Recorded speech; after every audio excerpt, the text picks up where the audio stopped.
ಇವತ್ತಿನ ಕಾರ್ಯಕ್ರಮ ನಮ್ಮ ಉಸ್ತುವಾರಿ ಸಚಿವರಾದ ಮಾದೇವಪ್ಪ ಸಾಹೇಬ್ರಿಗೆ DCM ಕೊಡ್ಲಿಕ್ಕೆ ನಾವೆಲ್ಲರೂ ಬಂದಿದೀವಿ. ನಾವೆಲ್ಲ ನರಸೀಪುರ, ನಂಜನಗೂಡು, ಮತ್ತೆ ಚಾಮರಾಜನಗರ ಎಲ್ಲ ಕಡೆಯಿಂದ ಉಪಮುಖ್ಯಮಂತ್ರಿ ಕೊಡ್ಲೇಬೇಕು. ಯಾಕಂದ್ರೆ ಅವರು ಹಿರಿಯ ನಾಗರಿಕರು ಇದ್ದಾರೆ. ಆಮೇಲೆ ಎಲ್ಲ ಹುದ್ದೆಗಳನ್ನ ಅವರು ಇದಾಗಿ ಸಮೃದ್ಧಿಯಾಗಿ ಕೆಲಸ ಮಾಡಿದ್ದಾರೆ. ಈಗ ಮಾಡಿಲ್ಲ ಅನ್ನೋದಾದ್ರೆ ಅವ್ರಿಗೆ ಕೊಡದೇ ಇದ್ರು ಪರವಾಗಿಲ್ಲ. ಯಶಸ್ವಿ ಕೆಲಸಗಳು ಮಾಡಿದಾಗ ಅವ್ರಿಗೆ ಗಮನಿಸಿ ಅವ್ರಿಗೆ ಉನ್ನತ ಹುದ್ದೆ ಆದ DCM ಅನ್ನು ಕೊಡ್ಬೇಕು ಅಂತ ನಾವು ದಲಿತ ನಾಯಕರು, ದಲಿತ ಶಾಸಕರು ಅವಕಾಶ ವಂಚಿತರಾಗಿದ್ದಾರೆ. ಅವರು ಕೂಡ ಅವಕಾಶ ಕೇಳ್ತಿದ್ದಾರೆ. ಅವ್ರಿಗಿಂತ ಮೇಲ್ಪಂಕ್ತಿಯಲ್ಲಿ ಇರೋಂತವ್ರೆ ಮಾದೇವಪ್ಪ ಸಾಹೇಬ್. ಯಾಕಂದ್ರೆ ಅವರೆಲ್ಲ ಯಾರು ಹಿರಿಯರಲ್ಲ, ಎಲ್ಲ ಕಿರಿಯರು. ಆಮೇಲೆ ವಯಸ್ಸಿದೆ ಅವರಿಗೆ. ವಯಸ್ಸಿರೋದ್ರಿಂದ ನೆಕ್ಸ್ಟ್ ಟ್ರೈ ಮಾಡ್ಬೋದಲ್ವಾ. ಮಾದೇವಪ್ಪರಿಗೆ ಈಗಾಗಲೇ 3 ವರ್ಷ ಸಚಿವ ಸ್ಥಾನ ಕೊಟ್ಟಿದ್ದಾರೆ.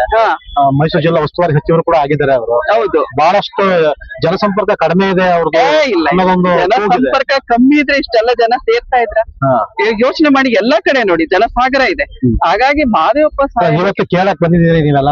ಹೌದೌದು. ಮಾದೇವಪ್ಪ ವೈಯಕ್ತಿಕವಾಗಿ ಜನರ ಜೊತೆ ಬೆರೀತಿರಲ್ಲ ಜಾಸ್ತಿ. ಇಲ್ಲ ಸುಳ್ಳು ಮಾಹಿತಿ. ಅವ್ರ ಎಲ್ಲ ಜನಗಳ ಜೊತೆ ಬೆರೆತೆ ಅವರು ಜನನಾಯಕ ಆಗಿರೋದು ಅಲ್ವಾ. ಈಗ ಪ್ರತಿಯೊಬ್ರು ಕೇಳೋದೇನು, ಮನೆ ಹತ್ರ ಹೋದಾಗ ಸಿಗಲ್ಲ. ಯಾಕೆ ಸಿಗಲ್ಲ? ಸಿಗ್ತಾರೆ. ಅವ್ರ ಟೈಮಿಂಗ್ಸ್ ಇಲ್ದಂಗ್ ಟೈಮಿಂಗ್ಸ್ ಹೋದಾಗ ಸಿಗಲ್ಲ. ಟೈಮಿಂಗ್ಸ್ ಅಲ್ಲಿ ಇದ್ದಾಗ ಗ್ಯಾರಂಟಿ ಸಿಗ್ತಾರೆ. ಉಸ್ತುವಾರಿ ಸಚಿವರಾಗಿ ಯಶಸ್ವಿ ಮಾಡಿದ್ದಾರೆ. 3 ದಸರಾನ ಅದ್ದೂರಿಯಾಗಿ ಮಾಡಿದ್ದಾರೆ. ಅದ್ದೂರಿ ದಸರಾ ನಡೀಲಿಕ್ಕೆ ಮಾದೇವಪ್ಪ ಕಾರಣ.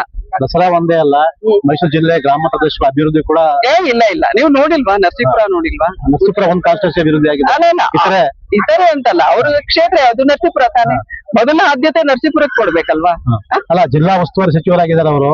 ಅದೆಲ್ಲ ಎಕ್ಸ್ಪೆಕ್ಟೇಷನ್ ಇರ್ತದೆ, ಇಡೀ ಕ್ಷೇತ್ರ ಅಭಿವೃದ್ಧಿ ಮಾಡಬೇಕು ಉಸ್ತುವಾರಿ ಸಚಿವರು ಅಂತ ಅಂದ್ಬಿಟ್ಟು. ಆಯಾ ಶಾಸಕರಿಗೆ ಏನೇನು ತಲುಪಬೇಕು ಎಲ್ಲವೂ ತಲುಪಿದೆ. ಅವರು ಮನದಟ್ಟು ಮಾಡ್ಕೊಂಡು ಕೆಲಸ ಮಾಡ್ಬೇಕು. ಒಂದ್ ವೇಳೆ ಉಪಮುಖ್ಯಮಂತ್ರಿ ಸ್ಥಾನ ಕೊಡ್ಲಿಲ್ಲ, ಈಗ ಒಂದು ಸಾಮಾಜಿಕ ಜಾಲತಾಣ ನಡೆದಾಡ್ತಾ ಇದೆ ಒಂದಿಷ್ಟು, ಏನೋ ಸಂಭವನೀಯ ಸಚಿವರ ಪಟ್ಟಿ ಅಂತ ಅಂದ್ಬಿಟ್ಟು. ಆ ಪಟ್ಟಿಲಿ ಮಾದೇವಪ್ಪ ಹೆಸರು ಇಲ್ಲ. 2ನೇ ಪಟ್ಟಿಲಿ ಬರ್ಬೋದು. ಹೋದ್ಸಲೂ ಹಾಗೆ ಅಲ್ವಾ ಆಗಿದ್ದು? ಮೊದಲನೇ ಪಟ್ಟಿಲಿ ಬರ್ಲಿಲ್ಲ, 2ನೇ ಪಟ್ಟಿಲಿ ಬಂತಲ್ವಾ.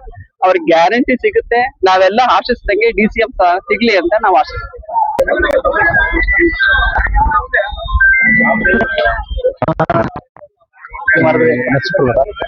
ಅವ್ರ ಮಾಜಿ ಜಡ್ಜಿ ಗೊತ್ತು. ಇಲ್ಲಿ ಯಾವ ಫಂಕ್ಷನ್ ಈ ಕಡೆ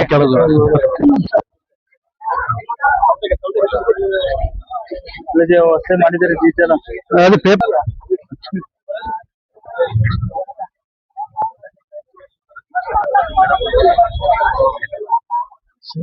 ಮೇಲ್ ಗ್ಯಾಪ್ ಇರ್ಲಿ